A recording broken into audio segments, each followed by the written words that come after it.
प्यार की कहानियां। हल्का स्पर्श।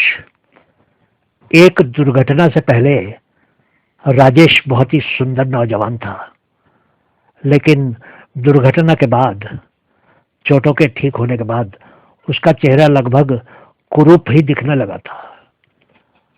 दुर्घटना से पहले उसकी बहुत ही सुंदर भावुक आंखें और मधुर मुस्कान थी, लेकिन अब सब कुछ बदल चुका था। अब तो उसके चेहरे से बस इतना ही लगता था कि वो कम से कम एक मनुष्य जैसा ही दिखता था। उसकी मम्मी के कारण हुई उस दुर्घटना के कारण उसका पूरा चेहरा तो क्षतिग्रस्त हो गया था, लेकिन सिर्फ उसकी आंखें ही ठीक रही थी। वो आग उसकी मां की लापरवाही के कारण ही लगी थी। अगर कोई राजेश को उस दुर्घटना के बारे में पूछता था तो वो यही कहता था, मेरी मम्मी भाग्यशाली है, वो पहले जैसी हैं और उनको कुछ नहीं हुआ है। कोई नहीं जानता था कि क्या राजेश के मन में क्रोध था या पश्चाताप। कुछ लोग तो उसको अब एक प्रकार से अलग थलग ही मानने लगे थे, क्योंकि उसका रूप बहुत ही बिगड़ गया था। राजेश खुद को मारकर अपने दुख का अंत नहीं करना चाहता था, क्योंकि वो इतना बहादुर नहीं था। वो एक बहुत ही बुद्धिमान नौजवान था, लेकिन शायद उसका भाग्य इतना अच्छा साबित नहीं हुआ था।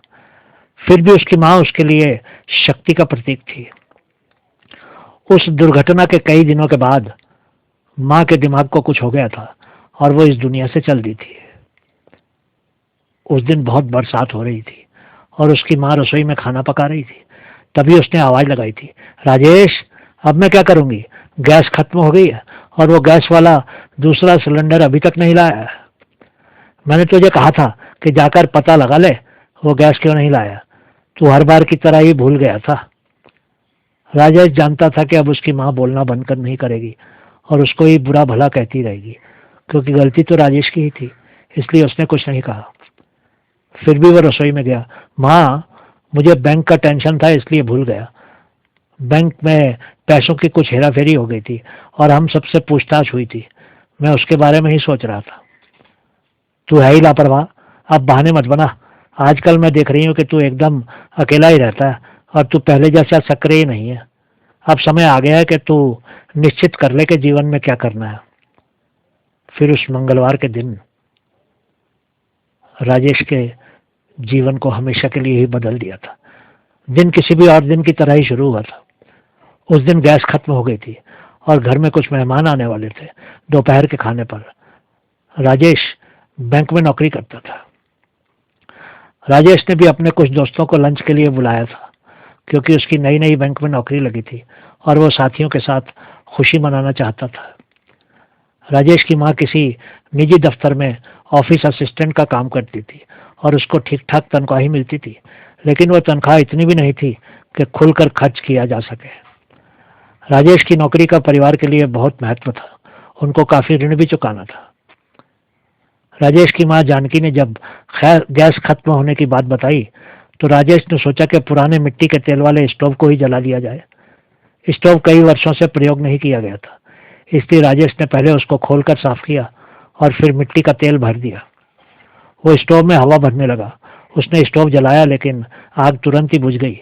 उसने और हवा भर दी और एक बार फिर से स्टोव जल गया, लेकिन अचानक ही बहुत बड़ी लपट उठी और फिर जो हुआ उसकी किसी ने कल्पना ही नहीं की थी।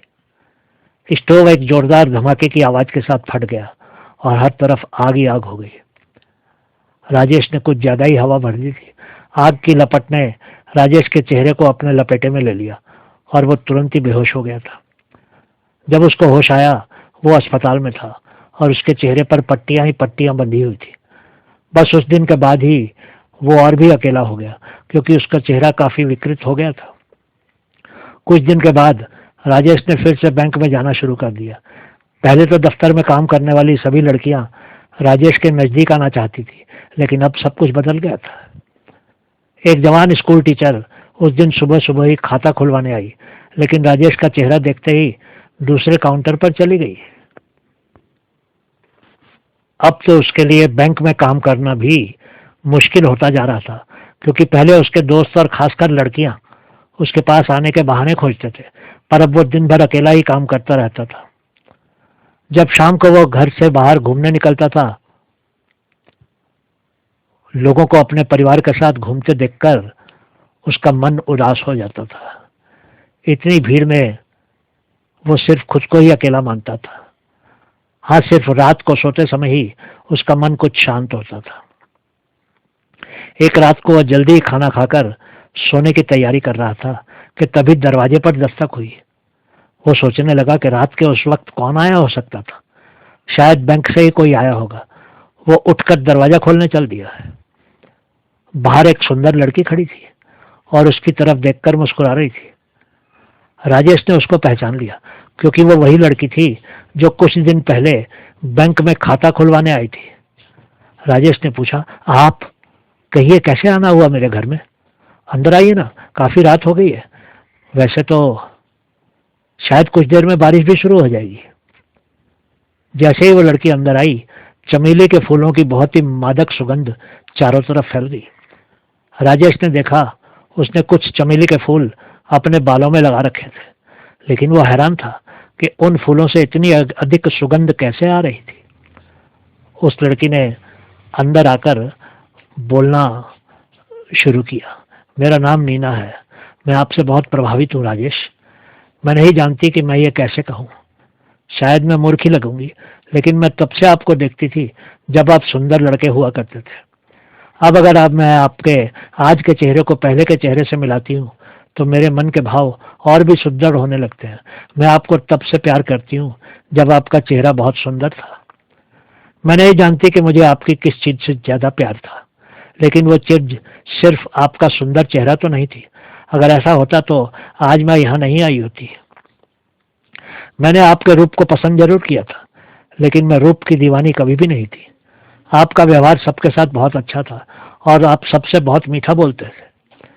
मैं उन दिनों को याद करती हूँ जब मैं आपको दूर से देखती थी और अन्य लड़कियों के मुंह से आपके बारे में अच्छी अच्छी बातें सुनती थी, लेकिन मैं आज भी आपसे प्यार करती हूँ। राजेश को तो यकीन ही नहीं हुआ। उसको ऐसा लग रहा था जैसे कि वो कोई बहुत सुंदर सपना देख रहा था। उस लड़की को तो उसने सिर्फ सपनों में ही देखा था। जिस दिन से वो पहली बार बैंक में खाता खुलवाने आई थी, वही लड़की उसके सामने जीती जागती खड़ी थी। वो फिर बोली, राजेश, रूप हमेशा के लिए तो नहीं रहता है ना, आता है चला जाता है। इंसान के दिल और चरित्र को देखना चाहिए। मुझे तो ऐसा लगता है जैसे कि मैं आपको बहुत पहले से जानती हूँ। मैं कई वर्षों से आपके प्रभाव के तले हूँ। राजेश के कानों में वो शब्द शहद की तरह ही थे, लेकिन उसको शंका भी थी कि वो लड़की उसके बारे में क्या जानती थी। वो इतने यकीन से कैसे कह सकती थी कि राजेश अच्छे स्वभाव का व्यक्ति था? वो बुरा भी तो हो सकता था, लेकिन उस लड़की की आवाज में विश्वास था। उसकी भावना एकदम सच्ची थी। वो लड़की नीना उसके पास आकर खड़ी हो गई और वो उसकी सांस अपने कंधे पर महसूस करने लगा। उसकी खुशबू राजेश को नशे में डुबा रही थी। उसका चेहरा फड़कने लगा, लेकिन वो अपनी भावना पर नियंत्रण रखने की पूरी कोशिश करने लगा। उसको बहुत अच्छा अनुभव हो रहा था। तभी अचानक राजेश ने उसके चेहरे को अपने हाथों में ले लिया और उसको पागलों की तरह चूमने लगा। वो हल्की हल्की सिसकियां भरने लगी, मानो वो धीरे धीरे अपने मन के भावों को उसके सामने उन सिसकियों के माध्यम से खोल रही थी। समय तो जैसे अपनी जगह पर ही रुक गया था। तभी बहुत जोर की बिजली गरजी और वो दोनों एक दूसरे की बाहों में समा गए। वो धीमे धीमे नीमा का नाम पुकारने लगा और फिर रोने ही लग गया। तभी अचानक बहुत जोर की गर्जना हुई और आकाश में बिजली चमकी। वो हैरान हो गया। खिड़की खुली हुई थी और सूरज की तेज रोशनी कमरे में आ रही थी। उसको लगा जैसे किसी ने उसको एक बड़े पत्थर से मारा था। वो समझ नहीं पाया कि क्या हो रहा था। नीना कहाँ थी? हे भगवान, क्या वो एक और सपना था? वो जोर जोर से रोने लगा। उसको पश्चाताप नहीं, खुद पर ही दया आ रही थी। उसके अंदर कितने सुंदर भाव उत्पन्न हुए थे कुछ देर पहले। उसके आंसू उसके गालों से नीचे लुढ़कने लगे। सिर्फ एक सपना ही था वो भी। वो धीरे से बिस्तर से उठ गया। दिन की शुरुआत हो गई थी और उसको बहुत से काम करने थे। वही उसके जीवन की सच्चाई थी। ऐसा जीवन जो एक बुरे सपने जैसा ही हो गया था। राजेश ने बिस्तर को ठीक किया और तकिए अपनी अपनी जगह पर रख दिए और चादर को ठीक से तह करके रख दिया। तभी उसकी उंगलियों ने किसी चीज को छुआ। कोई पंख जैसी बहुत नरम चीज थी। उसने चादर के नीचे से उस चीज को निकाला। वो एक कुचला हुआ चमेली का फूल था, उन फूलों में से एक जो नीना के बालों में सजे हुए थे। बहुत बहुत शुक्रिया।